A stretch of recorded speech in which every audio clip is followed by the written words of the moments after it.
Bismillahirrahmanirrahim. Innahu laqawlu rasulin karim li quwwatin 'inda dzil 'arsy makin.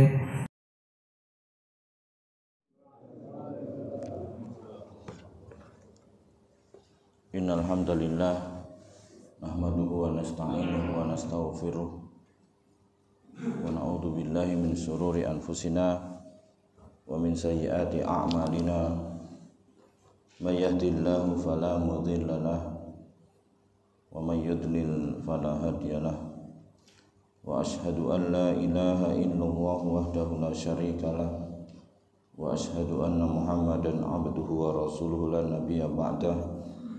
Allahumma sholli wa sallim wa barik ala Muhammad wa ala alihi wa sahbihi wa man tabi'ahum bi ihsanin ila yaumil qiyamah, amma ba'du. Ikhwani fiddin, jamaah salat subuh rahimani wa rahimakumullah.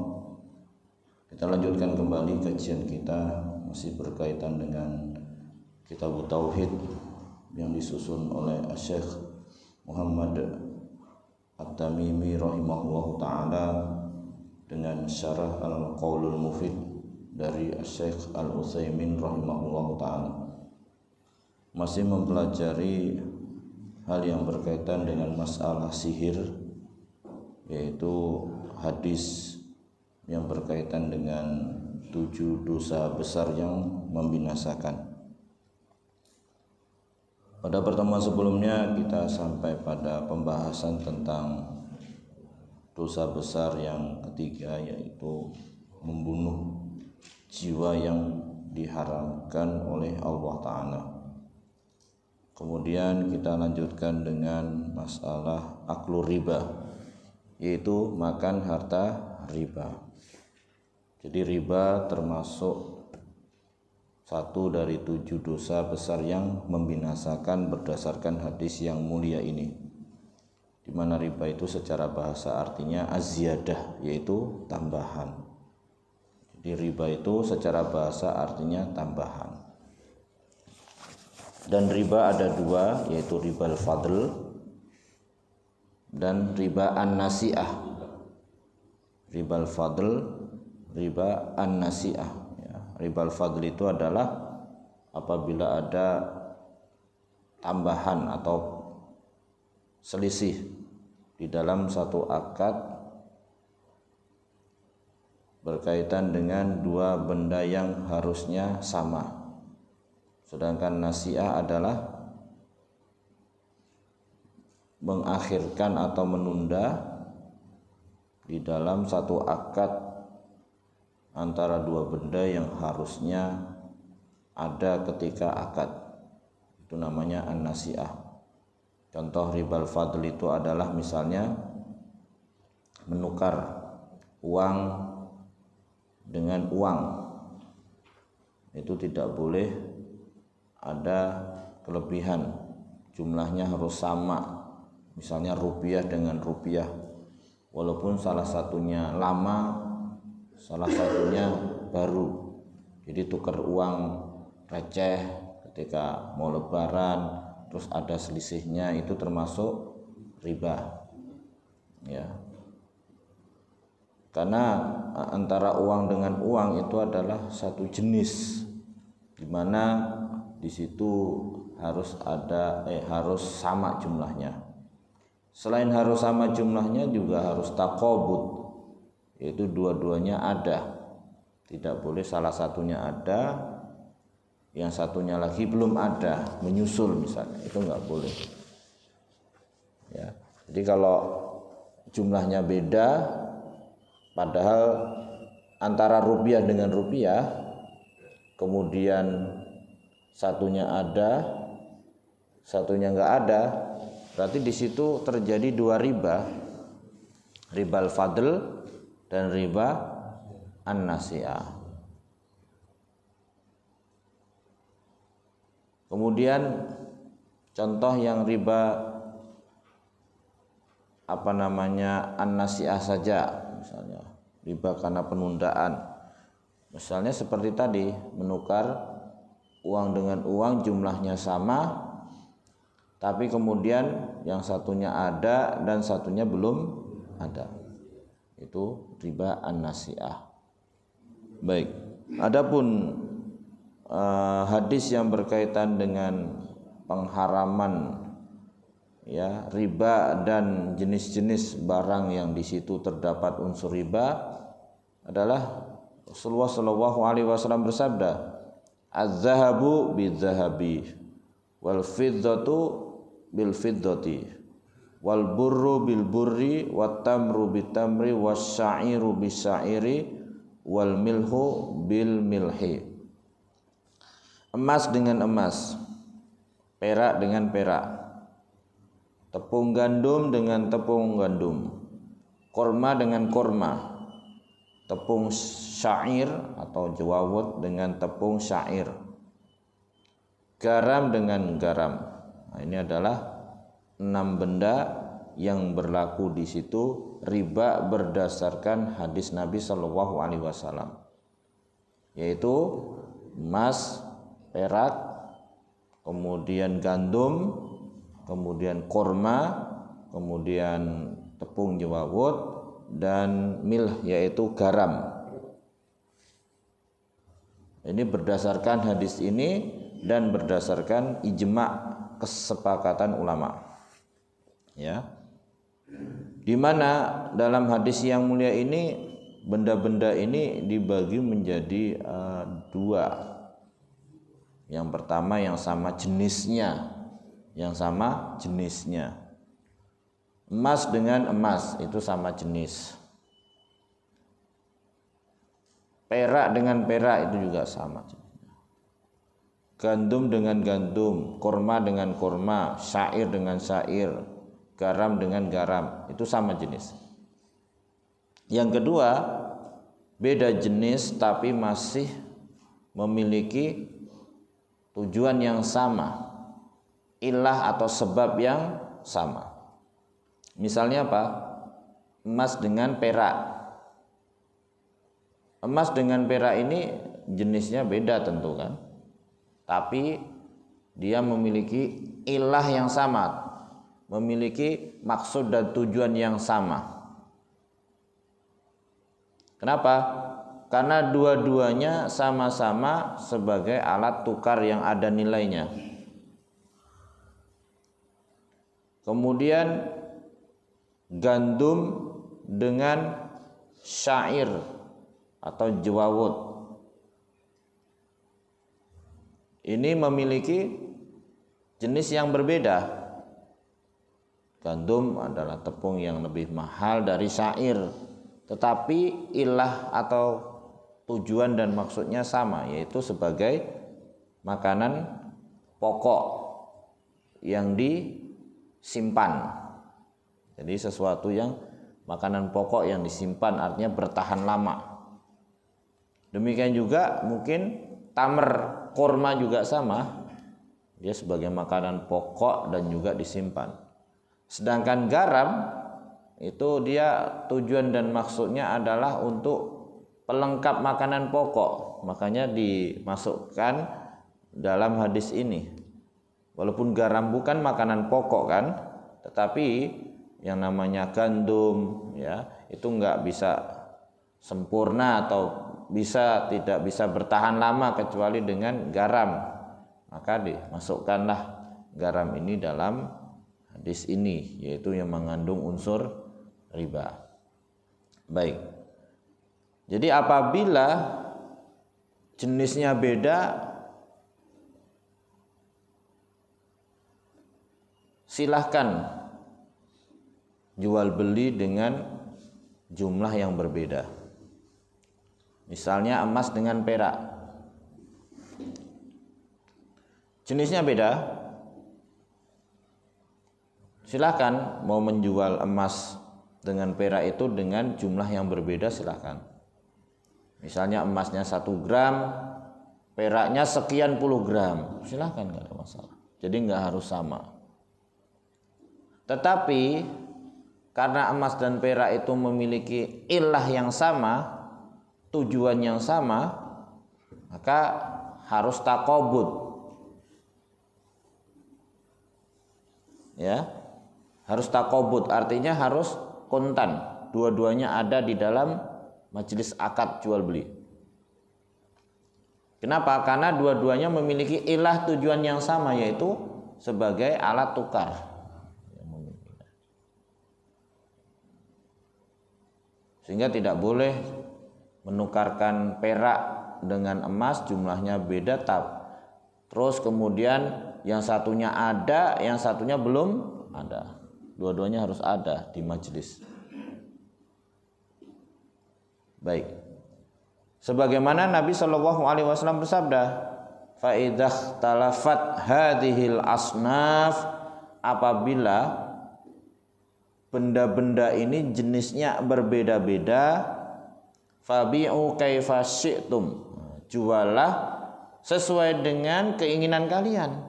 Artinya boleh berbeda jumlahnya antara emas dengan perak, korma dengan gandum, atau gandum dengan jawawut, silahkan. Tapi ketika benda itu memiliki ilah yang sama, yaitu tujuan yang sama, harus kontan. Idza kana yadan biyadin, kata Nabi Shallallahu Alaihi Wasallam. Yadan biyadin, tangan dengan tangan, artinya dua-duanya ada kontan. Baik. Hadis yang mulia ini secara dohirnya menunjukkan bahwa jual beli dengan kontan at-taqabud, dua-duanya harus ada, itu berlaku untuk satu benda dengan benda yang lain, baik yang memiliki ilah yang sama, tujuan yang sama, seperti emas dengan perak, ataupun dua benda yang memiliki ilah yang berbeda. Contohnya emas dengan gandum. Jadi emas dengan gandum itu kan pertama jenisnya jelas beda, karena emas dengan gandum beda. Orang emas dengan perak aja jenisnya beda kan, apalagi emas dengan gandum. Demikian juga di samping jenisnya beda, ilahnya juga beda. Yaitu apa? Tujuan dan maksudnya juga beda, kegunaannya juga beda. Bukan seperti emas dengan perak. Karena gunanya sama sebagai alat tukar. Tapi kalau emas dengan gandum, emas alat tukar, gandum makanan pokok yang bertahan lama. Ilahnya udah beda. Hadis ini secara dohirnya, fa idza ikhtalafat hadhil asnaf, kalau jenisnya beda-beda, maka jualah sesuka kalian. Walaupun jumlahnya beda silahkan, nggak apa-apa. Yang penting idza kana yadan biyadin, yang penting dua-duanya kontan. Secara dohirnya seperti itu kan. Akan tetapi ulama mengatakan tidak. Kenapa? Karena kalau benda itu berbeda ilahnya, tujuannya, kegunaannya, maka selain boleh jumlahnya beda, juga boleh tidak kontan. Artinya yang satu tertunda atau menyusul. Artinya boleh hutang. Emas dengan gandum, selain jenisnya beda, ilah atau kegunaannya juga berbeda. Maka boleh jumlahnya beda, juga boleh yang satu ada, yang satu belum ada. Baik, mungkin ada yang nanya, dari mana kita kecualikan itu? Kan hadis itu secara dohirnya menunjukkan berlaku untuk semuanya. Kontan itu kan syarat kontan, syarat dua-duanya ada itu kan berlaku untuk semua benda secara dohir hadis ini. dikeluarkan atau dikecualikan itu dengan hadis yang lain, yaitu ketika Nabi Shallallahu Alaihi Wasallam sampai di Madinah ketika beliau berhijrah, kata Ibnu Abbas radhiyallahu anhuma, ketika itu penduduk Madinah melakukan salaf atau salam fistimar untuk buah-buahan, kurma misalnya, setahun atau 2 tahun. Itu namanya jual beli salam atau jual beli salaf. Artinya jual beli salam itu apa? Uangnya dulu, barangnya kemudian. Ya, misalnya belinya pakai emas atau perak. Perak dan emasnya duluan. Terus kurmanya belum ada, nanti kemudian nunggu panen. Jumlahnya jelas, yang penting kemudian harganya jelas, waktu diserahkannya juga jelas. Nah, ini kan jual beli salam ini menunjukkan kalau salah satunya ada, salah satunya belum ada. Ya kan? Berarti ini adalah pengecualian dari hadis yang mulia tadi yang memerintahkan apabila beda jenisnya harus dua-duanya ada atau kontan. Jadi hadis ini mengecualikan. Loh, kenapa kok dikecualikan? Karena selain jenisnya beda, juga ilahnya beda. Kecuali ilahnya sama. Kecuali ilahnya sama. Misalnya menjual tepung gandum dengan jewawut. Jumlahnya beda, tapi dia harus takobut kontan. Kalau nggak kontan, nggak boleh. Misalnya gini, saya mau beli gandum kamu, tapi saya bayarnya pakai jewawut. Ya, jewawut itu tepung yang lebih murah kan? Oke, nggak apa-apa. Jumlahnya beda ya. Ya iyalah, karena kalau gandum lebih mahal. Misalnya nih, 10 kilo ditukar dengan 20 kilo jewawut. Ya kan? Tapi gandumnya nanti kalau panen ya jewawutnya duluan nih, 20 kilo. Jadi jewawutnya dibayarkan dulu, gandumnya diambil nanti kalau sudah panen 10 kilo. Itu nggak boleh. Kenapa nggak boleh? Karena walaupun antara gandum dengan jewawut itu beda jenis, tapi secara ilah sama, kegunaannya sama, yaitu sebagai makanan pokok yang bertahan lama. Nah, jadi syaratnya harus kontan. Seperti tadi misalnya nuker uang receh. Yang 5 ribuan, jumlahnya sama, misalnya 1 juta, tapi dia bilang uangnya nanti ya saya ambil dulu.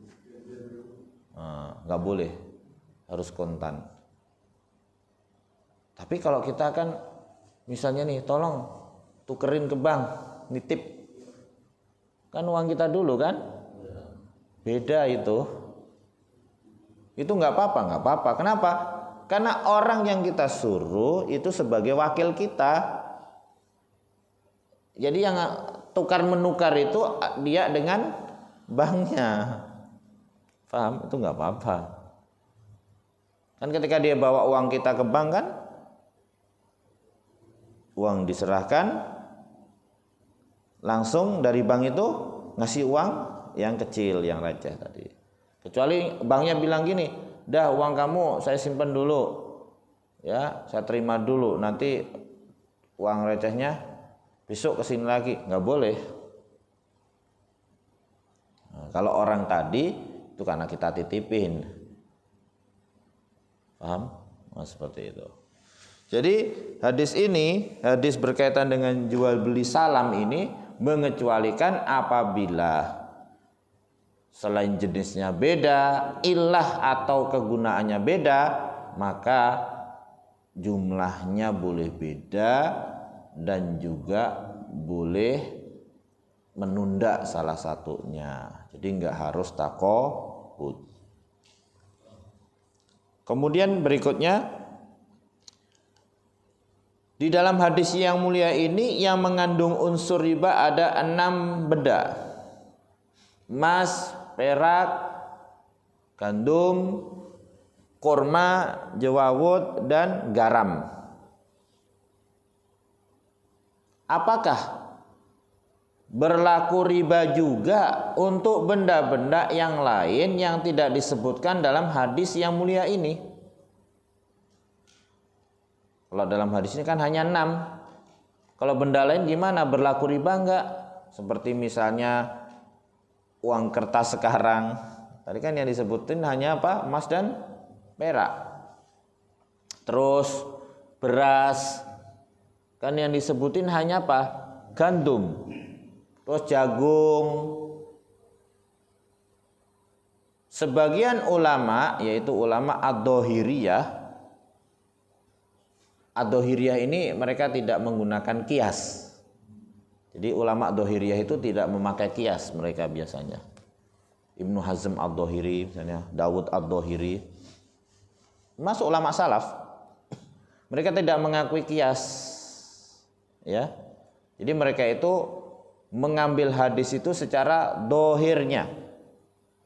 Jadi enggak memperlakukan kias. Mereka mengatakan ya ini aja. Selain ini enggak ada masalah, tidak berlaku unsur riba. Jadi kalau kita tukar misalnya beras dengan jagung, jumlahnya beda dan juga boleh satunya ada, satunya enggak ada, boleh hutang. Kenapa? Karena beras dengan jagung tidak ada di dalam hadis yang mulia ini. Yang ada hanya apa? Gandum dengan jawawut. Terus ada lagi juga ulama yang mengatakan bahwa yang mengandung unsur riba hanya ada dalam hadis ini. Selain itu enggak ada, yaitu salah satu ulama dari mazhab Imam Ahmad, yaitu Imam Ibnu Aqil. Ibnu Aqil mengatakan selain yang ada dalam hadis ini tidak mengandung unsur riba. Itu kenapa?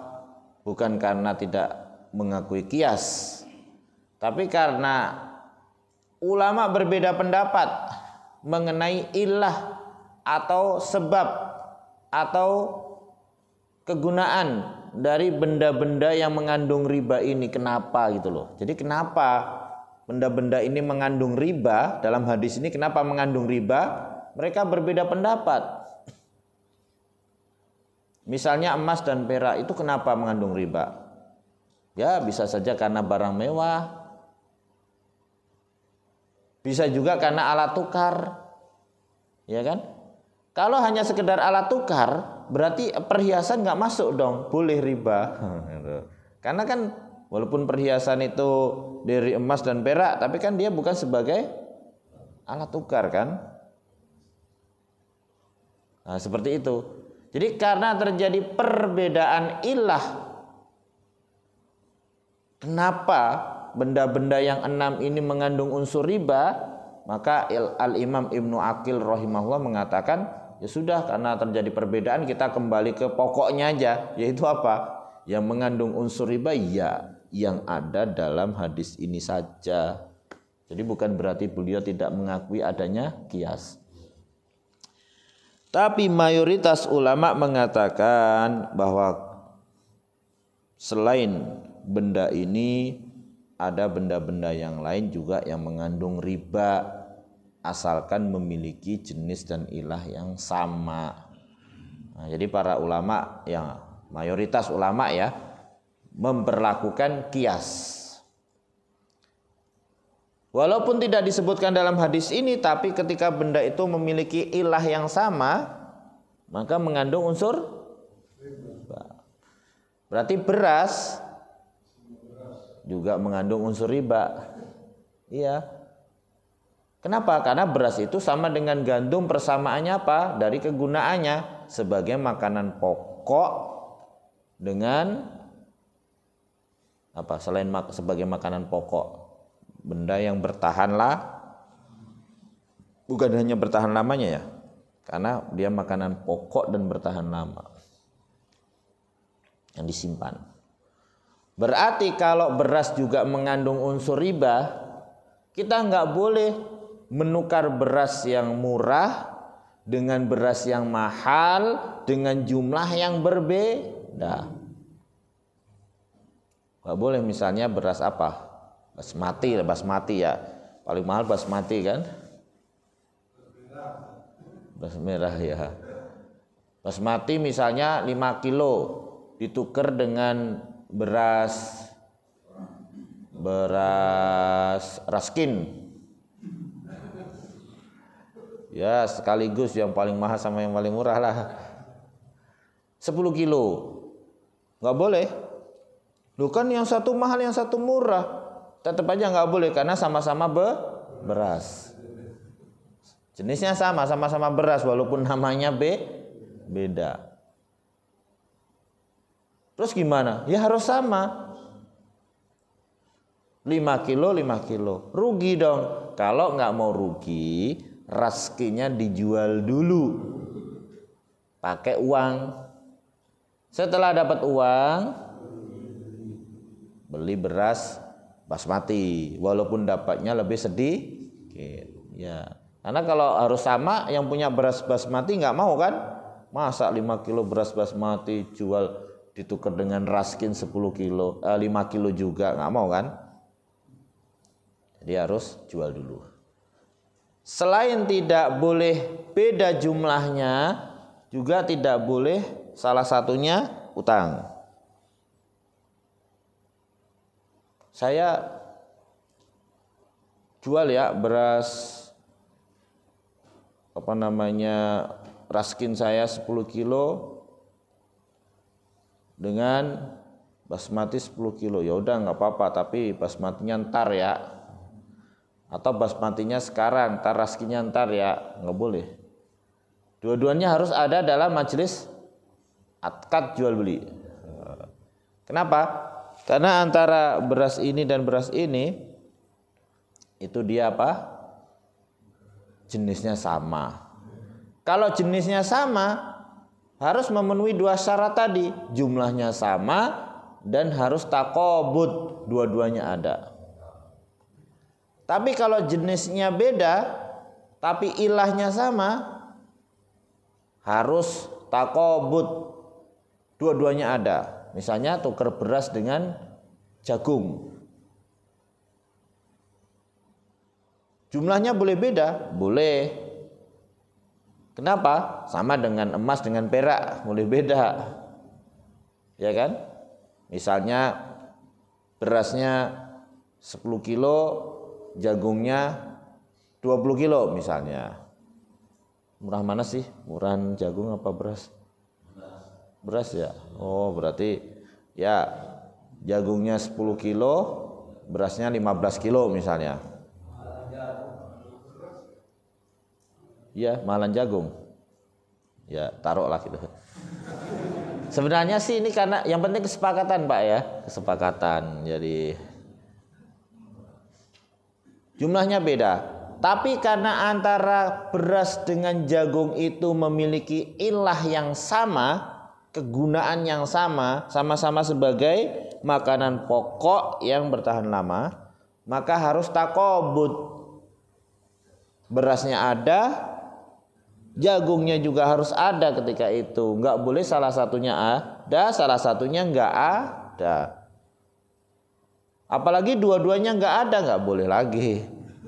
Karena jual beli seperti itu namanya jual beli hutang dengan hutang, enggak boleh. Dua-duanya belum ada, enggak boleh. Belum boleh akad orang dua-duanya belum ada. Enggak jelas kan? Tuh, tapi kan kita sering nih ya. Misalnya kita datang ke tetangga nih. Saya pinjem beras ya gitu, betul nggak? Ntar saya ganti beras, jumlahnya sama.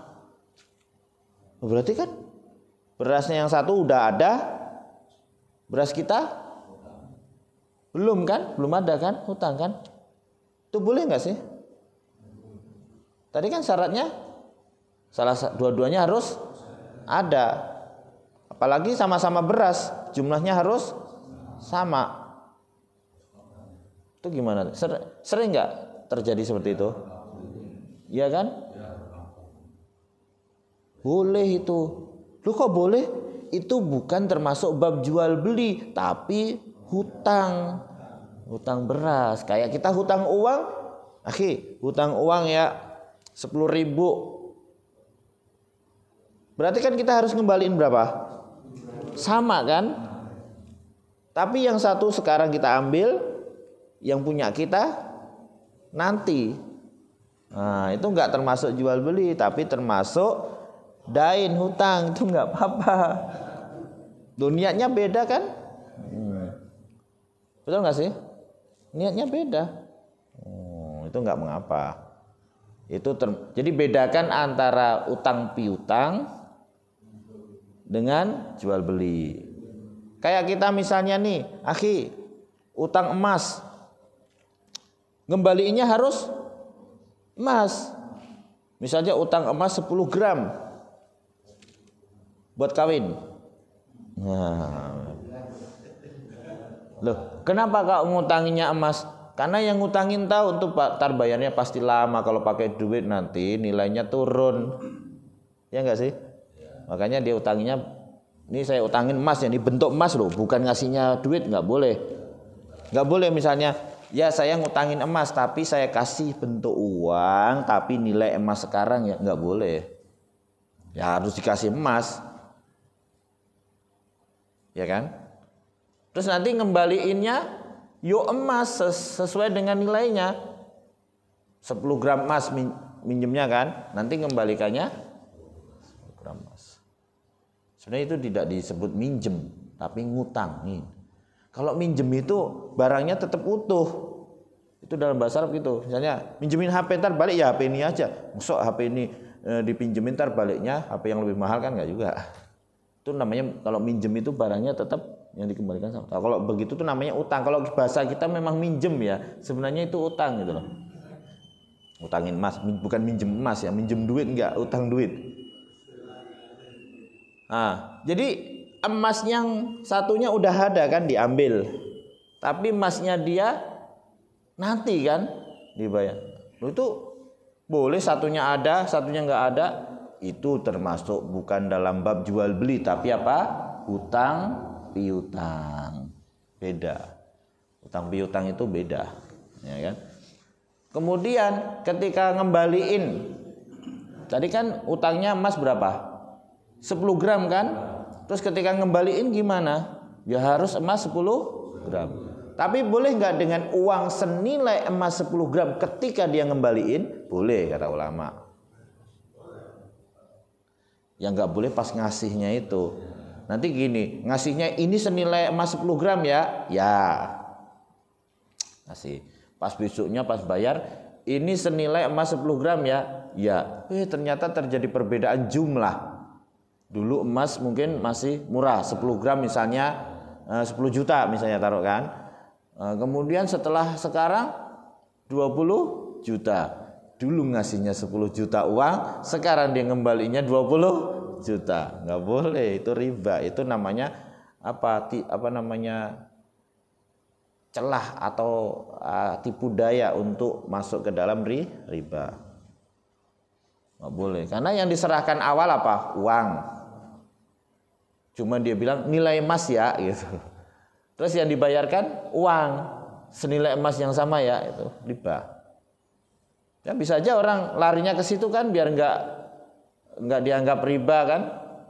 Tapi sebenarnya juga riba.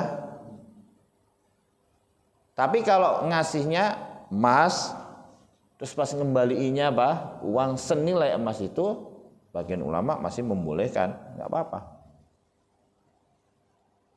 Jadi kembali lagi, selain apa yang disebutkan di dalam hadis yang mulia ini juga berlaku riba.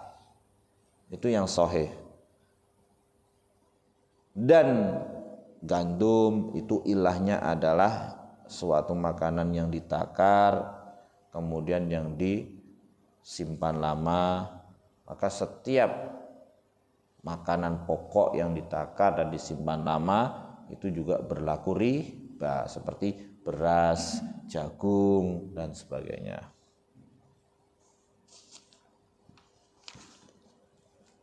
Adapun emas dan perak, ilahnya apa? Karena itu alat tukar, samaniyah, memiliki saman, nilai tukar. Jadi setiap yang memiliki nilai tukar maka mengandung riba. Contoh uang rupiah, uang dolar, semua uang kertas itu mengandung riba juga. Kenapa? Karena dia seperti emas dan perak. Termasuk juga perhiasan. Loh, perhiasan kan nggak ada nilai, nggak bisa digunakan sebagai apa? Alat tukar kan? Kok mengandung riba? Emas dan perak itu secara umum adalah saman, yaitu alat tukar. Termasuk perhiasan yang terbuat dari emas dan perak itu kan asalnya dari emas perak ya, aslinya memang untuk alat tukar. Adapun untuk perhiasan itu kan kegunaan setelah itu gitu loh. Bukan kegunaan asalnya gitu loh. Ya. Jadi perhiasan itu bukan kegunaan asalnya, karena asalnya emas dan perak itu untuk alat tukar ketika itu. Ya, perhiasan itu kemudian. Maka termasuk juga perhiasan itu nanti mengandung riba. Makanya nggak boleh misalnya kita tuker gelang emas dengan gelang emas yang baru dengan jumlah yang berbeda. Nggak boleh. Kan kadang-kadang gitu kan, datang ke toko emas, nih gelang saya lama ini, taruhlah patah 10 gram, ditukar dengan gelang yang baru 8 gram misalnya, karena patah. Nggak boleh.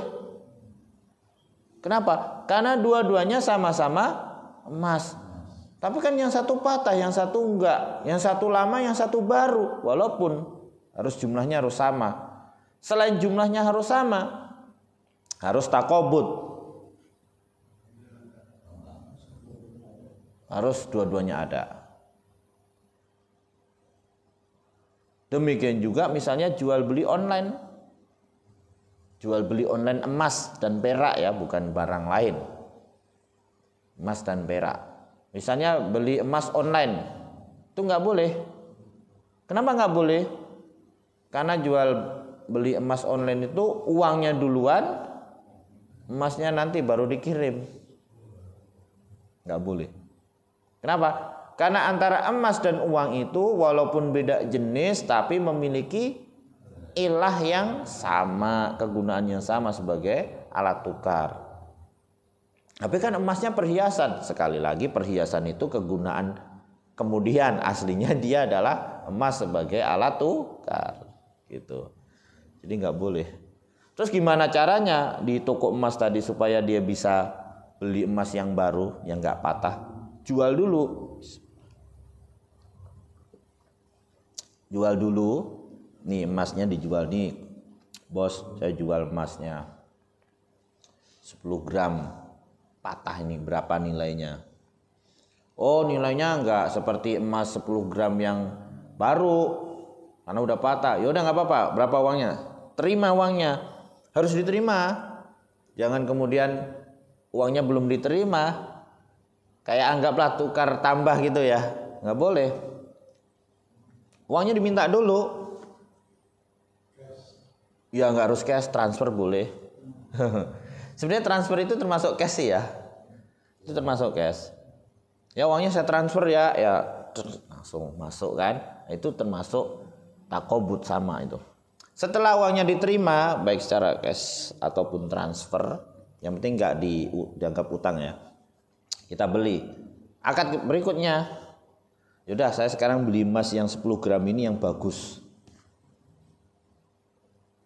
Berapa? Oh ternyata kok harganya lebih mahal dari yang kita terima kan? Ya nggak apa-apa, karena kita apa?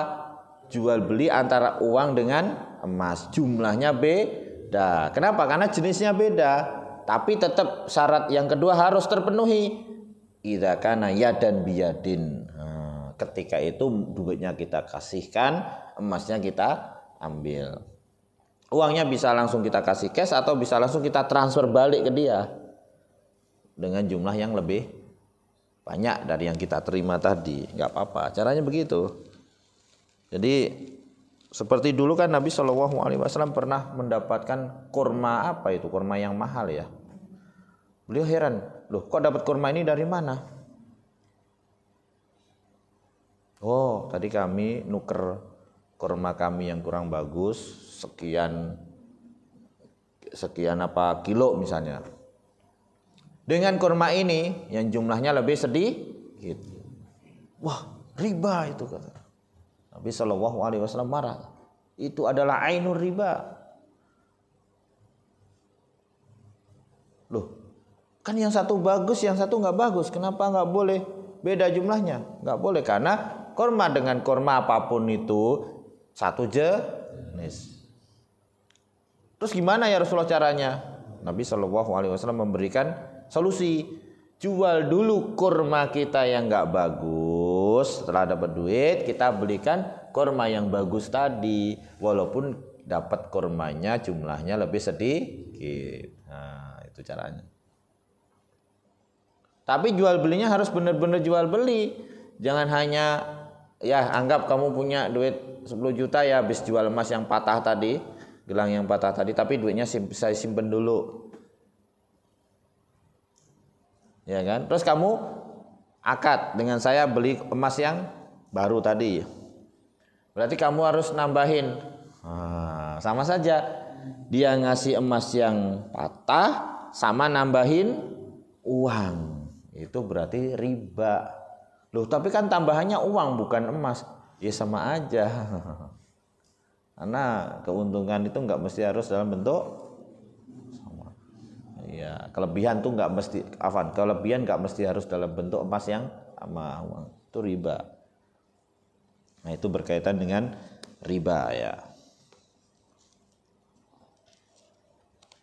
Kemudian disebutkan di dalam hadis yang mulia ini wa aklu riba, makan harta riba termasuk salah satu dari 7 dosa besar yang membinasakan.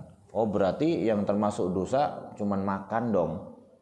Berarti kalau kita pakai harta riba itu untuk beli kendaraan, ya beli rumah, nggak apa-apa dong. Enggak. Disebutkan dalam hadis itu aklu riba, memakan harta riba bukan bermakna yang diharamkan hanya makan aja. Semua penggunaan haram. Tapi kenapa disebutkan makan dalam hadis dan dalam ayat? Karena umumnya orang itu menggunakan harta untuk dimakan. Itu maksudnya. Jadi semua kegunaan itu juga haram. Sebagaimana di dalam surah An-Nisa ayat 161, wa akhdhihimur riba wa qad nuhu an. Ini berkaitan dengan orang-orang Yahudi. Orang-orang Yahudi itu menghalalkan riba. Bahkan mereka itu mengambil riba dengan adha'afan mudha'afah. Berlipat-lipat ganda. Karena mereka memang menghalalkan segala cara. Apalagi kepada orang-orang yang ummi. Ummi itu yang bukan bangsa mereka, dianggap bangsa yang ummi, yang jahil. Laisa alaina fil ummiyina sabil. Mereka bilang, kami tidak berdosa terhadap apa yang kami lakukan kepada orang-orang ummi. Wah, jadi menghalalkan segala cara, menghalalkan harta orang-orang ummi. Makanya nggak heran ketika orang Yahudi itu di Palestina lah taruh ngerampas tanah orang Palestina itu biasa. Oh, mereka menganggap nggak dosa kok. Mereka kan mengatakan itu nggak dosa karena itu memang hak mereka gitu dianggapnya. Jadi harta selain orang Yahudi itu dianggap milik mereka. Jadi di dalam ayat yang mulia ini wa akhdhihimur riba wa qad nuhu anhu. Mereka mengambil riba padahal mereka telah dilarang. Jadi Allah Ta'ala tidak mengatakan mereka memakan harta riba, tapi mengambil. Jadi mengambil itu artinya apa? Enggak mesti harus dimakan. Bisa untuk kegunaan apapun itu termasuk diharamkan. Tidak mesti harus karena dimakan. Kemudian berikutnya kita masuk ke dosa besar yang membinasakan. Yang berikutnya adalah wa aklu malil yatim. Makan harta anak yatim. Yatim itu adalah orang yang ditinggal mati ayahnya sebelum dia balik. Berarti kalau ditinggal mati ibunya tidak disebut yatim. Kecuali binatang. Binatang itu yatim kalau ditinggal mati ibunya. Kenapa? Karena binatang itu ayam lah taruh. Yang nyari makan ibunya. Ya, ya enggak? Bukan bapaknya. Kita enggak pernah lihat ya. Ayam jantan pergi kerja nyari makan buat istri dan anak-anaknya itu. Hah? Burung? Oh, burung gitu ya. Bapaknya yang nyari kerja. Oh. Tapi kalau manusia disebut yatim itu yang ditinggal mati oleh ayahnya, karena ayahnya yang mencari maisha. Manusia sebelum balik. Kenapa? Karena Nabi SAW mengatakan la yutma ba'dah tilamin. Tidak disebut yatim setelah orang itu bermimpi, artinya balik. Jadi kalau sudah balik nggak disebut yatim.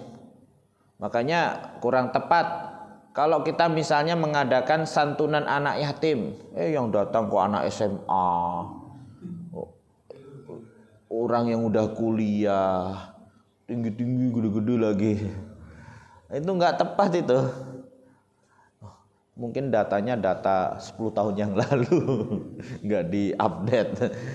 Jadi dapat terus, kenapa? Yatim. Ntar udah menikah juga dianggap yatim. Udah punya cucu dianggap yatim nanti. Jadi yatim itu sebelum balik. Jadi kita harus hati-hati juga kalau mengadakan santunan anak yatim. Judulnya santunan anak yatim. Ya benar-benar yang yatim. Jangan memasukkan yang lain. Kecuali santunan anak yatim dan du'afa. Baru. Itu nanti yang udah balik bisa masuk. Atau mungkin orang yang dewasa tapi karena dia du'afa, miskin, bisa masuk.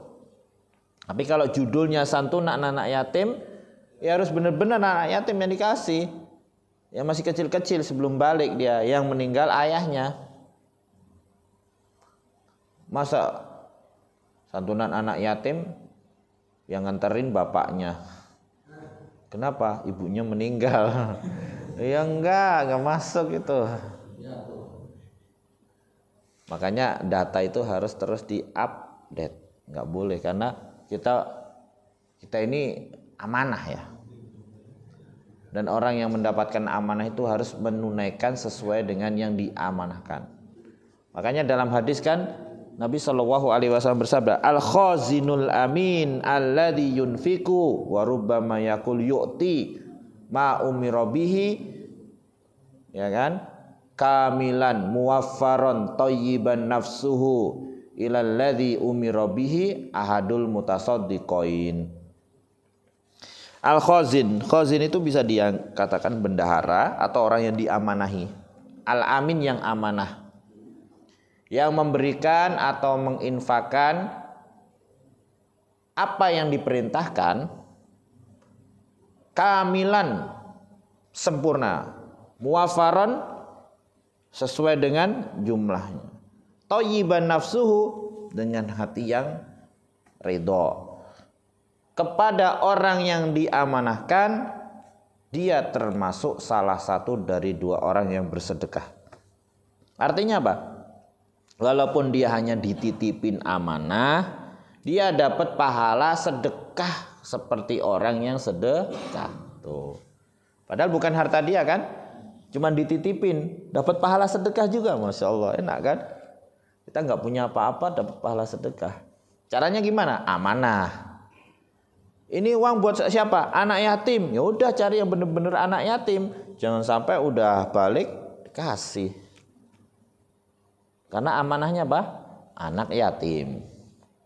Terus kalau udah clear nggak ada anak yatim, belum yatim, yang ada duafa gimana? Ya udah nggak apa-apa, ya itu silakan. Ya harus benar-benar hati-hati. Karena sesuai yang diamanahkan. Karena kita kalau diamanahkan untuk memberikan kepada seseorang, terus kita alihkan ke yang lain tuh nggak boleh. Berarti nggak amanah. Berarti tidak amanah. Baik, kembali lagi. Jadi memakan harta anak yatim itu termasuk dosa besar yang membinasakan. Termasuk dosa besar yang membinasakan. Kenapa? Karena kita itu bukan hanya dilarang makan harta anak yatim ya, tapi juga mendekati aja dilarang. Wala taqrabu malal yatim illa billati hiya ahsan, kata Allah Ta'ala. Jangan mendekati harta anak yatim kecuali dengan sesuatu yang lebih baik.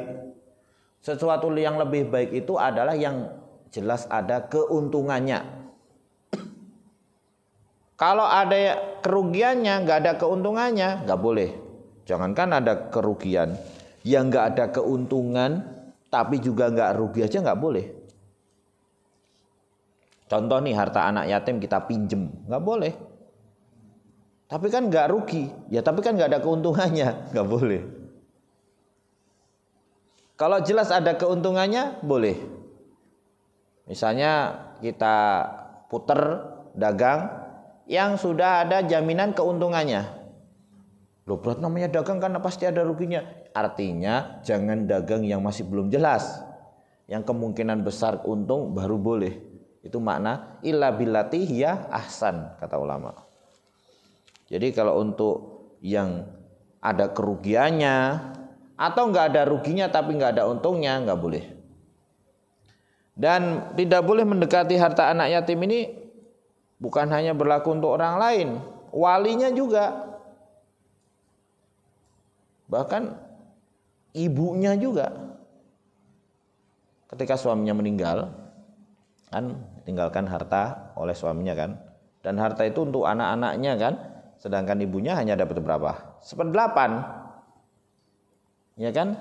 Hanya dapat 1/8. Sisanya 7/8 itu milik anak-anaknya. Itu harta anak yatim. Walaupun yang ngurusin ibunya sendiri, harta itu juga harus amanah.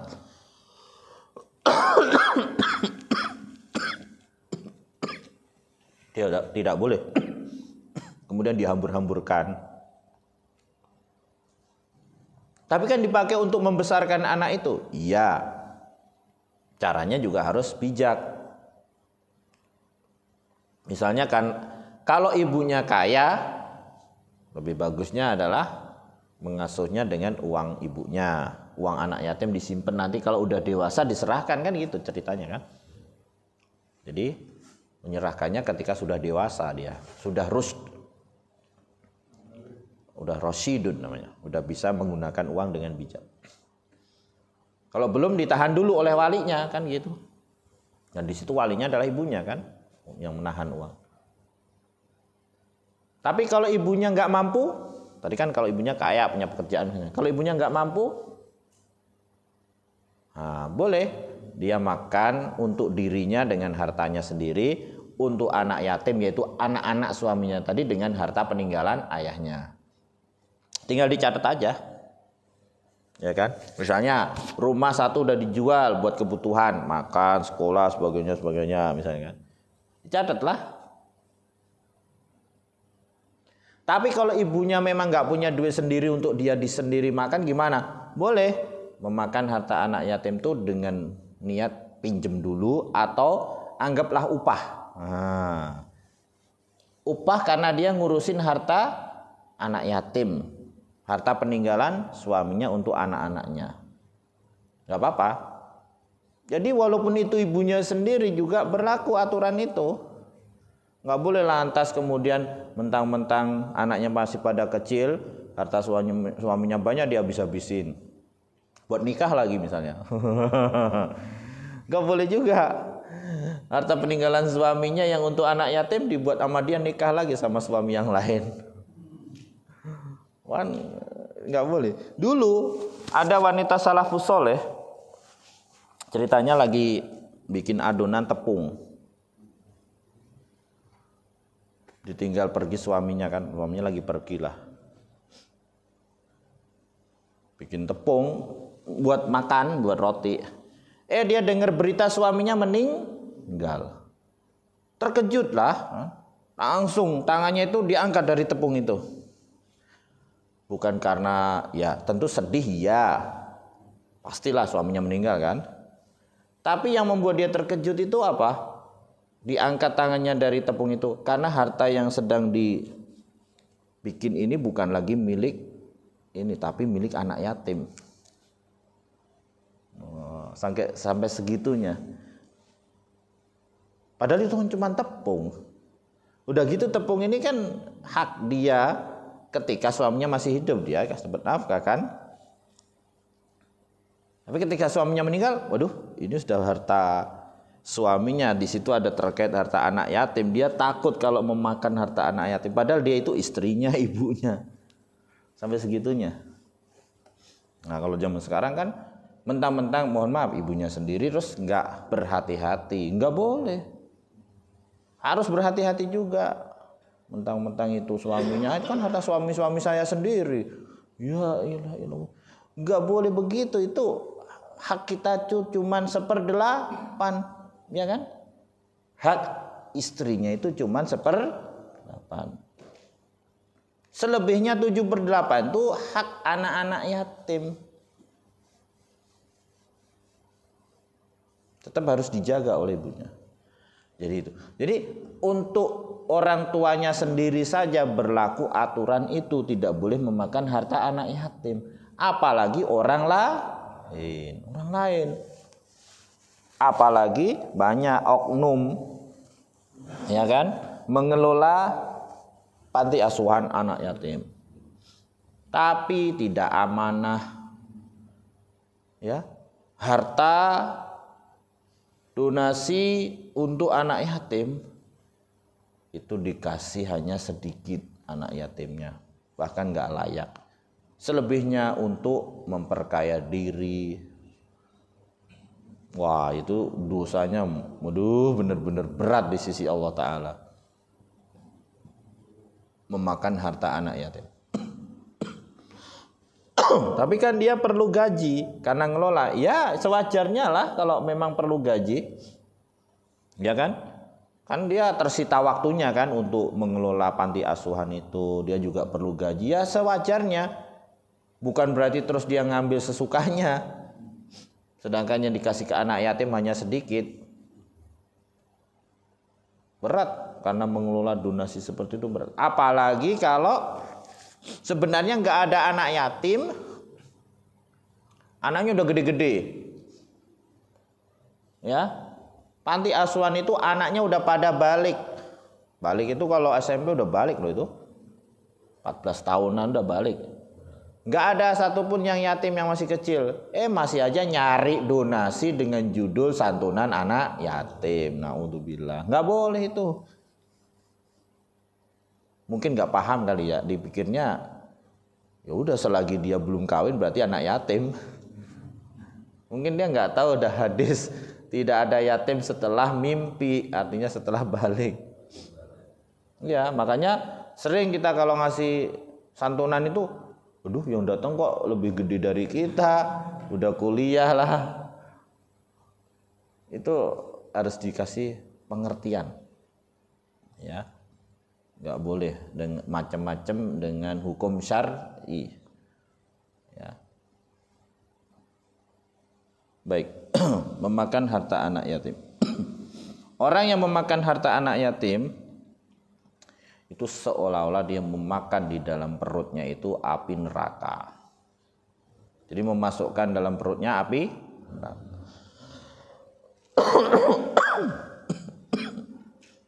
Sebagaimana dalam surah An-Nisa ayat 10. Innalladzina ya'kuluna amwalal yatama dzulman innama ya'kuluna fi butunihim naro wa sayaslawna sa'ira. Sesungguhnya orang-orang yang memakan harta-harta anak yatim dengan dolim, berarti kalau enggak dolim enggak apa-apa dong. Enggak apa-apa. Contoh tadi, dia karena orang miskin, buru-buru mau ngasih santunan ke anak yatim, ya kan? Dia untuk dia sendiri nggak punya, boleh ngambil harta anak yatim itu untuk makan dengan dia, seperti seorang ibu, ya kan, tadi yang ngasuh anak-anak dari suaminya yang yatim, boleh, tapi sewajarnya. Innama ya'kuluna fi butunihim nar. Sesungguhnya mereka hanyalah memasukkan ke dalam perut mereka itu api neraka. Wa sayaslawna sa'ira, dan mereka akan masuk ke dalam neraka sa'ir yang menyala-nyala. Ini menunjukkan kalau ada ancaman seperti ini, menunjukkan kalau dosa itu termasuk dosa yang besar. Ya. Kemudian berikutnya wattawali yaumaz zahaf, lari dari peperangan. Yaumaz zahaf itu ketika memang sudah bertemu antara pasukan Islam dengan pasukan musuh dalam jihad di jalan Allah. Tapi kalau bukan jihad di jalan Allah, ya tidak termasuk dosa besar ketika lari dari peperangan. Contoh dulu itu katanya ada ya, ketika pasukan Inggris itu melawan para pahlawan kita dulu, itu ada di antara pasukan mereka itu dari orang-orang Pakistan yang disewa. Pasukan Gurkha namanya, iya kan, disewa. Nggak tahu pasukan Gurkha itu kayak apa namanya, itu tentara sewaan ya kan, bayaran. Ya. Ketika berperang dengan melawan pahlawan kita, loh kok ini menyebutkan Allahu Akbar nih, berarti Muslim dong, ya langsung balik lagi nggak jadi. Lari dari peperangan, iyalah karena dia kan membela penjajah, dia nggak mau dia, karena yang diperangi sama-sama Muslim. Dengar-dengar cerita begitu. Oh, iya. Jadi lari dari peperangan yang termasuk dosa besar adalah ketika sudah terjadi peperangan, ya kan, antara Muslim dengan orang yang kafir dalam jihad yang syar'i ya, maksudnya bukan yang nggak syar'i. Terus dia lari. Nah, itu termasuk dosa besar.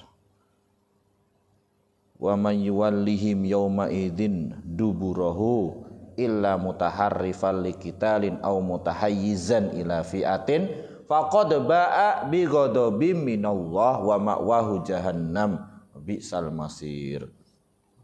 Itu surah Al-Anfal ayat 16. Wa may yuwallihim yauma idzin duburahu, barang siapa yang pada hari itu, yaitu dalam peperangan itu, dia memalingkan punggungnya, artinya lari ke belakang, illa mutaharrifan liqitalin, kecuali dia itu melakukan siasat untuk peperangan, au mutahayyizan ila fi'atin, atau karena ingin bergabung dengan kelompok yang lain, yang lari dari peperangan itu, faqad ba'a bi ghadabin minallah, maka sungguh dia telah mendapatkan kemurkaan Allah, wa ma'wahu jahannam, dan tempat tinggalnya adalah neraka jahanam. Nah, jadi di dalam ayat yang mulia tadi surah Al-Anfal ayat 16 tadi menunjukkan bahwa orang yang lari dari peperangan itu dia berarti melakukan dosa besar, kecuali dengan dua alasan tadi, illa mutaharrifan liqitalin, kecuali dia melakukan siasat perang, jadi mundur karena ingin menyerang dari tempat lain. Beda lagi itu kan banyak juga yang melakukan begitu kan. Zaman dulu kan peperangan tuh langsung bertemu kan, ada mundur dulu, dia ingin berputar menyerang dari belakang misalnya, seperti itu. Atau dia mundur supaya pasukan musuh itu datang ke sini. Nah, ketika sudah datang ke tengah-tengah, teman-temannya dari atas nyerang. Itu namanya taktik apa? Ambush namanya kalau dalam peperangan. Jadi diperangkap dulu, kemudian diserang dari atas, dulu habis. Itu namanya ambush. Nah itu nggak apa-apa. Yang ini mundur itu nggak salah. Kenapa? Karena dia mutaharrifan liqitalin. Itu yang pertama. Au mutahayyizan ila fi'ah. Atau dia ingin bergabung dengan kelompok yang lain. Loh kenapa?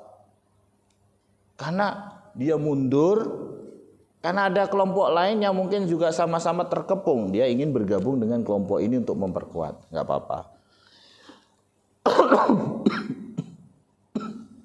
Atau dia mundur karena jumlahnya kalah. Nah, kalah jumlah. Boleh. Tapi kalau tetap di situ juga nggak apa-apa. Berarti dia sendirian itu melawan musuh yang banyak mungkin. Berapa sih dikatakan jumlah itu kalah? Dulu awal-awalnya 1:10. Fa iyyakum minkum mi'atun sabiratun yaglibu alfa minal ladina kafaru bi annahum qaumul la yafqahun. Kalau ada 100 orang yang sabar dari pasukan Islam akan mengalahkan 1000. Berarti 1:10 dulu awalnya nggak boleh kabur. Jadi kalau jumlah kaum muslimin 100, orang kafir 1000, nggak boleh kabur. Itu awalnya. Kemudian mansukh, diberi keringanan oleh Allah Ta'ala. Keringanannya ya di dalam surah yang sama, Al-Anfal ayat 66. Al-ana khaffafallahu ankum. Sekarang Allah Ta'ala memberikan keringanan kepada kalian. Jadi hukum yang sebelumnya itu tidak berlaku lagi. Diberikan rukhsah. Wa alima anna fikum dha'fa, dan Allah Ta'ala mengetahui bahwa di dalam kalian itu ada kelemahan. Fa iyyakum minkum mi'atun sabirah, jika ada di antara kalian itu 100 orang yang sabar, yaglibu mi'atain, akan mengalahkan 200. Wa iyyakum minkum alf, apabila di antara kalian ada 1000, yaglibu alfaini biidnillah, mengalahkan 2000 dengan izin Allah. Jadi 1:2. Awalnya 1:10, kemudian mansukh jadi 1:2. Jadi kalau 1:2, kaum muslimin 100, musuh 200, nggak boleh lari. Tapi kalau 1:3, 1:10, boleh. Kenapa? Karena kalah jumlah. Itu nggak apa-apa, tidak termasuk lari dalam peperangan. Allahu a'lam bishawab. Baik, nanti kita lanjutkan lagi dengan yang terakhir, yaitu menuduh wanita yang baik-baik berzina. Silakan, ada yang mau bertanya? Silakan Pak Haji. Dari masalah ini Pak, ini yang banyak kejadian di suatu itu kan masalah jual beli itu seperti ijol. Gimana itu Pak Haji? Ijol. Jadi artinya sebelum barang yang mau dibeli Pak ada dihasilkan, itu sudah masuk dulu. Oh gitu. Kalau umpamanya ada kesepakatan misalnya, contoh misalnya, oke, satu pohon ini buah mangga dihargai 100.000 misalnya. Resikonya kalau ada buahnya banyak, itu untungnya yang beli. Kalau buahnya gagal, ya resiko tanggung yang beli. Itu gimana? Baik, sistem ijon itu nggak boleh. Kenapa? Karena ada larangan dalam hadis, dilarang menjual buah-buahan sebelum matang. Itu di luar riba, itu tidak termasuk riba. Larangannya apa Pak Haji? Karena menjual buah-buahan belum matang. Nanti kalau dia beli, uang udah masuk, qadarullah banyak yang busuk, siapa yang nanggung kerugiannya? ya kan? Kecuali bisar ilqot dengan syarat memotong ketika itu, nggak apa-apa.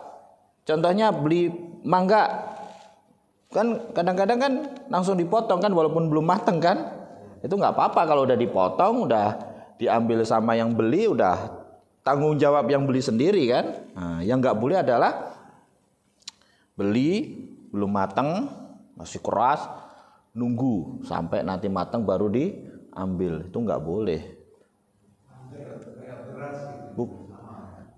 Oh, beda.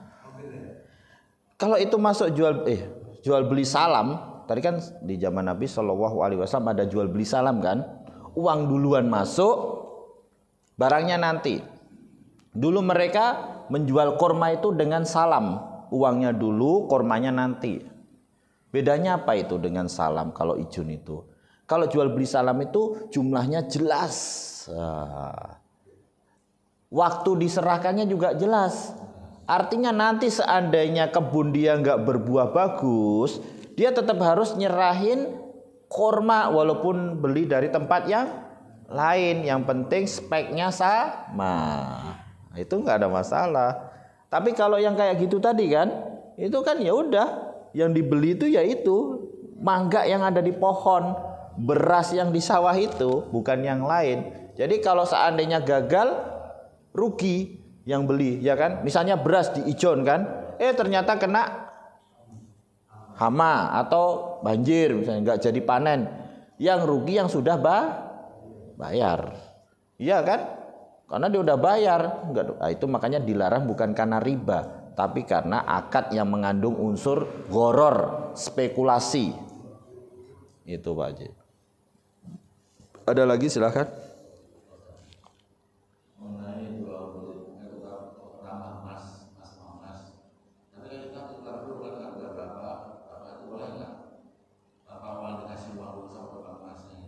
Enggak harus. Kecuali emasnya jumlahnya sama.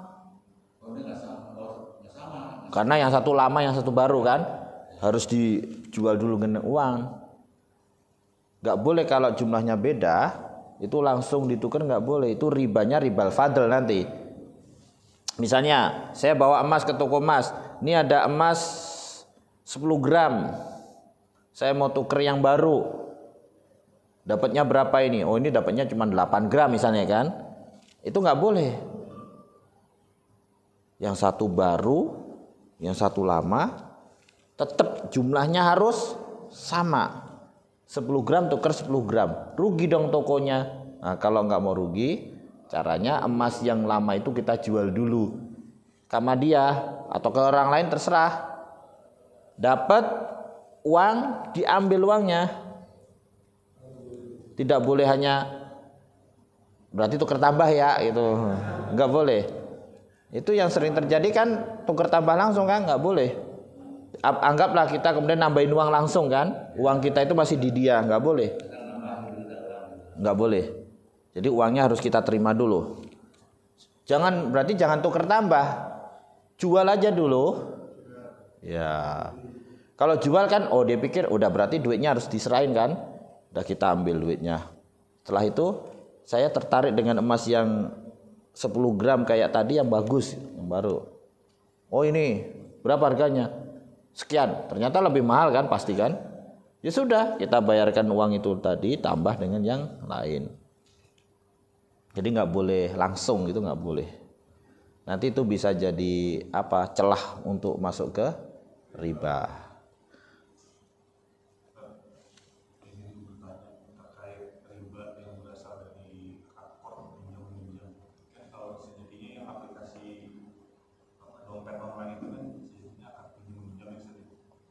Dompet online gimana? Oh iya, ada itunya, ada unsurnya. Dikatakan riba kan apabila memang terjadi selisih antara pembayaran dengan dompet online tersebut dengan cash. Ada diskon. Ada diskon 10.000, terus yang kalau pakai GoPay misalnya itu 8.000. Tapi kasusnya kan kalau misalnya kita sebelum bayar bisa ketahuan harganya pakai GoPay sekian, cash sekian. Cuma ceritanya kita nggak nyetok duit di dompet digital itu, kita baru masukin duit di dompet digital ketika muncul harga dengan harga GoPay 8.000, kita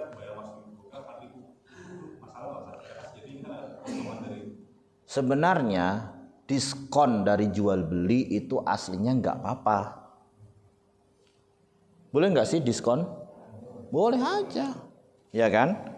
Kita misalnya beli barang karena udah langganan, kita dikasih diskon, nggak apa-apa. Cuman yang kayak begitu tadi nggak bolehnya karena diskonnya karena kita nyimpen saldo. Itu yang nggak bolehnya. Berarti ketika kita nyimpen saldo itu kan kita kayak minjemin dia, ya kan? Berarti kita dapat keuntungan itu karena minjemin dia. Itu yang nggak boleh. Kecuali nggak nyimpen nggak apa-apa. Jadi ada diskon ketika kita transaksi lah baru transfer, itu nggak apa-apa. Iya, paham maksudnya? Yang penting jangan nyimpen. Sama Pak Haji, cashback itu kan sebenarnya diskon Pak Haji. Nggak ada masalah. Yang penting jangan pakai uang yang mana kita simpen di tempat itu. Jadi jangan nyimpen uang di situ. Paham Pak Haji? Jadi kita langsung ketika ada cashback, kita pilih cashback, berarti harganya berkurang, kita transfer. Kalau nanti uang yang cashback tadi dipakai lagi untuk menambah belanja lagi, Nggak ada masalah. Kan cashback itu jadi uang kita, berarti yang disimpan di dia, langsung beliin aja. Tapi pas kita belinya pakai uang cashback itu, Pak Haji, ya kan? Jangan milih yang dapat diskon lagi. ya karena kadang suka begitu. Kamu walaupun saya nggak pernah melakukan, karena saya cerita. Kalau apa gitu, nih dia beli, tiba-tiba yang tadinya harga 900.000, tiba-tiba jadi 700 karena ada simpanan cashbacknya itu yang buat bayar. Nggak boleh kalau kita kalau kita dapat diskon dengan simpanan cashback itu nggak boleh. Karena simpanan cashback itu ya kedudukannya sama kayak uang yang kita simpan. Walaupun sebagian mengatakan enggak dong, beda. Kalau uang itu kan kita bisa cairkan, kalau cashback itu kayak poin gitu dianggapnya. Jadi bukan uang itu. Allahu a'lam, cuman lebih amannya sih enggak pakai cashback. Kalau mau diskon, beli pakai cashback silahkan, tapi jangan yang diskon. Paham maksudnya? Gitu. Iya.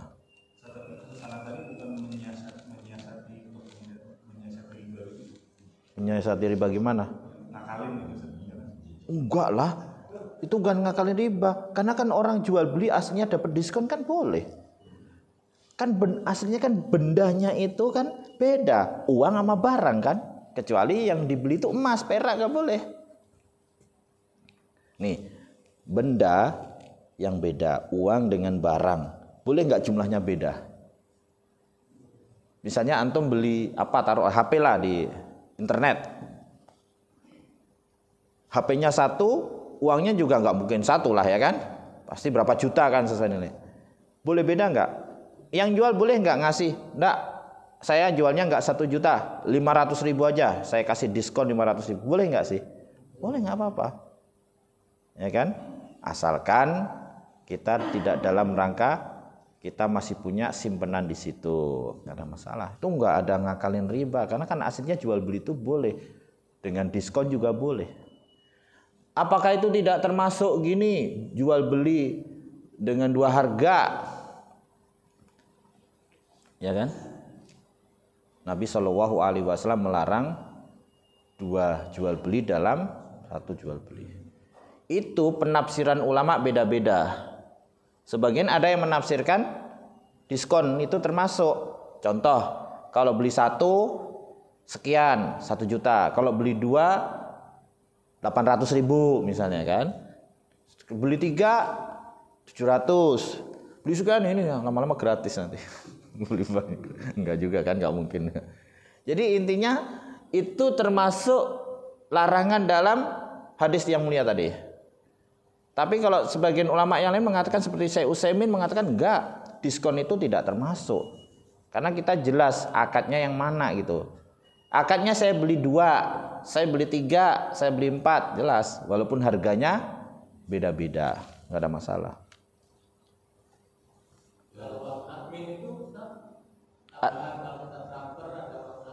Enggak ada masalah Pak Haji itu.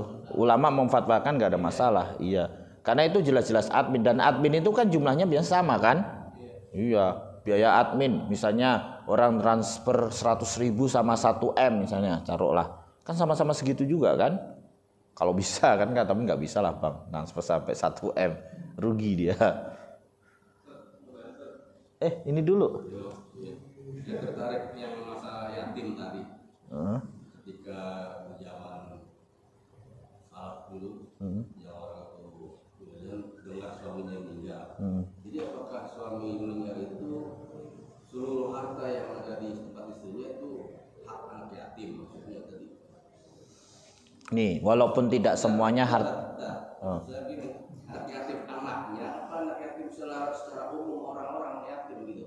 Oh, gini, maksudnya ketika suaminya meninggal karena saking hati-hatinya itu seolah-olah itu hartanya itu menjadi milik ahli waris yang harus dibagi dulu, sedangkan kebanyakan ya milik anak-anak suaminya yang yatim, walaupun istrinya juga dapat bagian 1/8. Tapi kan itu menunjukkan dibagi dulu gitu loh, nggak langsung dipakai. Tapi kalaupun dia pakai juga nggak ada masalah, orang itu kan sudah dikasih suaminya tepung itu untuk makan bersama ya, itu udah nggak ada masalah. Cuman kehati-hatian orang salafus soleh dulu loh, maksudnya Pak Haji. Jadi kehati-hatiannya dulu. Ya, saking hati-hatinya sampai segitu. Wah ini sudah harta warisan ini, nggak boleh sembarangan saya pakai ini.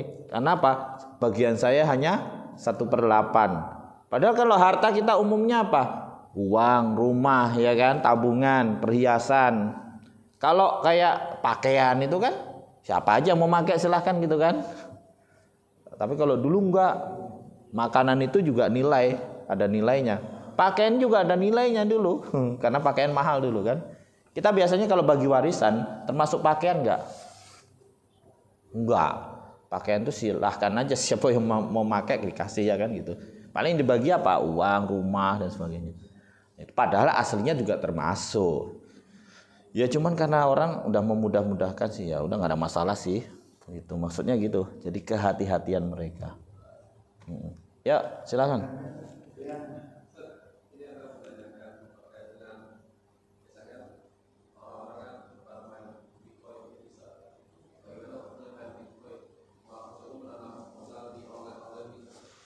Bitcoin itu saya nggak tahu persisnya, cuman yang saya tahu fatwanya nggak boleh itu. Ya nggak boleh menanam modal di online. Nanam modal itu boleh, cuman harus jelas usahanya apa. Nah itu usahanya apa? Kadang-kadang usahanya itu nggak jelas, kayak seperti spekulasi dan judi, permainan. Jadi barangnya itu nggak jelas yang diusahakan apa. Nah itu kan sudah akad gharar itu kan. Bisa juga termasuk apa namanya membeli sesuatu yang nggak jelas, apa namanya kayak jual beli uang juga termasuk itu, termasuk di situ. Terus keuntungannya kan apa? Uang yang nggak jelas juga kan, Bitcoin itu kan.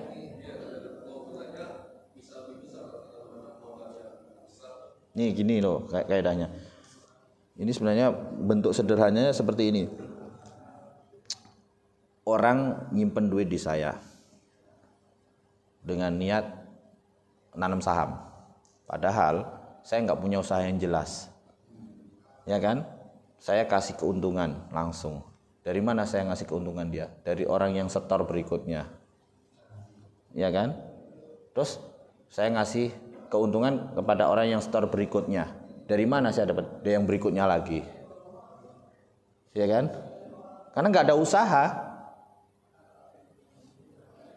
Kalau usahanya ada, itu nanam saham berarti. Jelas kan? Tapi kalau usahanya dipinjemin duitnya, pinjaman online-nya, wah itu riba berarti kita nggak boleh. Ini dia skema Ponzi namanya, Ponzi ya. Piramid itu. Jadi selagi saya masih punya anggota baru, saya pasti bisa ngasih keuntungan untuk yang sebelumnya. Oh. Tapi kan pasti ada titik habisnya itu. Yang dirugikan siapa? Yang terakhir. Ya umroh yang murah itu waktu itu, yang bermasalah itu juga karena itu. Umroh yang seharusnya berapa? 20 juta misalnya. 13 juta bisa berangkat. Kok bisa? Ya karena saya tutupin kekurangannya dengan yang daftar berikutnya.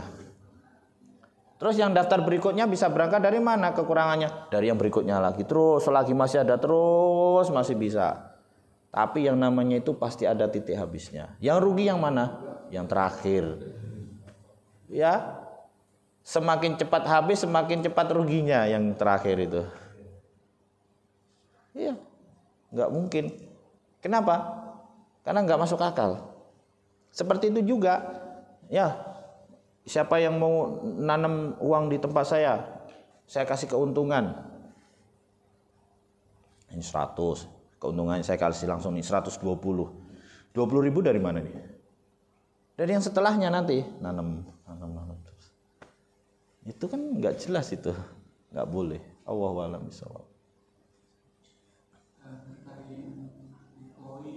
Dan saham Ustaz.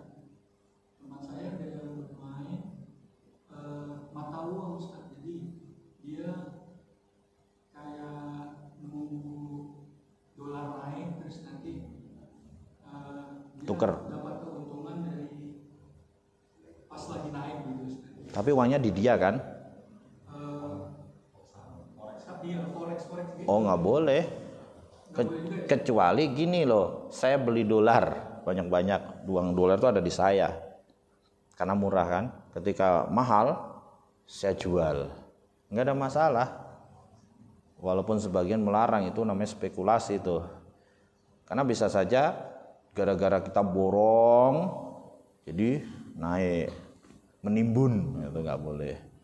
Walaupun itu aslinya nggak apa-apa, kan umumnya kita nyimpen dolar nih, dolar lagi mahal loh, rupiah lagi murah, ya tukar, gitu kan. Dolar lagi murah loh, kita beli banyak-banyak, kan wajar itu. Itu kalau yang tadi tuh nggak jelas kan kita nyimpennya, ya kayak sebenarnya judi juga, cuman ini aja dibungkus dengan nggak boleh. Sama juga beli emas ya Pak, lagi murah beli, kalau mahal jual. Nggak apa-apa, kita yang penting barangnya ada di kita emang, bukan di awang-awang. Ya kalau itu kan cuma data. Iya Kak, bukan hanya jual beli mata uang itu, nanti ada apa namanya jual beli komoditi yang nggak jelas itu komoditinya. Kan suka ada nih beli apa namanya kopi Arabica pengapalan tanggal sekian ini harga segini terus dilepas. Padahal kan nggak ada itu bendanya yang Beda dengan kita beli saham, jelas nih saham perusahaan tertentu bergerak di bidang apa, otomotif atau apa, nanti sahamnya naik nggak ada masalah, itu beda. Itu malah ulama mengatakan ada zakatnya kan, seperti zakat usaha. Ya Pak. Kalau misalnya ada terjadi dua tetangga, yang satu punya beras, yang satu punya kopi. Ya. Kemudian sama-sama nggak punya duit, tapi yang satu pengen masak karena nggak ada beras. Tuker tambah. Boleh nggak saya tuker kopi saya dengan beras? Nah itu harusnya bagaimana itu Pak? Harus sama apa? Kesepakatan? Yo sesuai kesepakatan Pak Haji, karena beras sama kopi itu beda jenisnya ya. Tapi harus ini nggak harus kontan nggak juga. Kalau itu sama-sama nyerahin juga lebih bagus lagi, nggak apa-apa. Kan jual beli dulu memang gitu, ya kan? Barter. Jadi yang disebut jual beli dulu itu termasuk barter, itu jual beli. Karena dulu kan nggak ada mata uang tertentu. Kadang-kadang orang nuker kopi dengan beras, gandum dengan kurma dengan ini kan gitu kan. Seperti itu nggak apa-apa. Kenapa? Karena kopi dengan beras itu bukan sejenis, jadi jumlahnya boleh beda. Dan tentu harus beda lah, karena kalau enggak rugi yang punya kopi kan, lebih mahal kan. Allahu a'lam bishawab. Ada lagi? Oh ya silakan Pak. Apa yang dimaksud hadis Nabi yang kalian menjual dua harga dalam satu penjualan? Nah itu tadi sudah dijelaskan ya. Ada sebagian mengatakan itu termasuk jual beli diskon. kalau beli 10 harganya segini, kalau beli lebih banyak harganya dikurangin itu. Tapi Syekh Utsaimin rahimahullah mengatakan tidak begitu maksudnya.